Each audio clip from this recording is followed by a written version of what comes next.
கட்சி சார்ந்த பொதுக்கூட்டம், கட்சி சார்ந்த பட்டிமன்றம், பொதுவான இரத்த தான முகாம்கள், நலத்திட்ட உதவிகள் என்று செய்கின்ற அதே வேளையில் அவருக்கு மிகவும் பிடித்த மாணவ செல்வங்கள் சார்ந்து ஒரு கட்டுரை போட்டியை நடத்தினால் அது சரியாக இருக்கும் என்கிற விதத்தில் தான் இன்றைக்கு அவருடைய இதயத்திற்கு நெருக்கமான இந்த நிகழ்ச்சியை நாங்கள் நடத்தி கொண்டிருக்கின்றோம். வருகை தந்திருக்கிற நம்முடைய மாணவ செல்வங்கள் வருங்காலத்தில் நீங்களும் ஒரு மாமன்ற உறுப்பினராக வரலாம், ஒரு கோட்ட தலைவராக வரலாம், ஒரு பள்ளிக்கல்வித்துறை அமைச்சராக வரலாம்.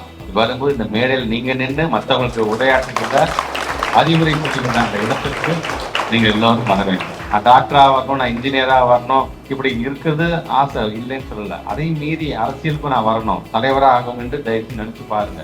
நான் நல்லா இருக்கணும், என் குடும்பம் நல்லா இருக்கணும் என்பதை கடந்து நம்மை நம்பி இருக்கக்கூடிய சமுதாயத்தில் இருக்கக்கூடிய மற்ற குடும்பம் நல்லா இருக்க வேண்டும் என்ற எண்ணத்துக்கு வாங்க.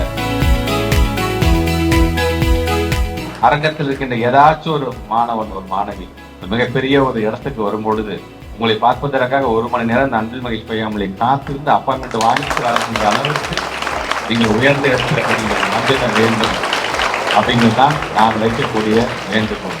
என்னை பொறுத்த வரைக்கும் தமிழ்நாட்டில் இருக்கின்ற 1,29,00,000 மாணவ செல்வங்களும் என் பிள்ளைங்க தான். என் பிள்ளைங்க எல்லாம் நல்லா வந்தால் இதை விட எங்களுக்கு என்ன வேற பேர் வந்துடும்.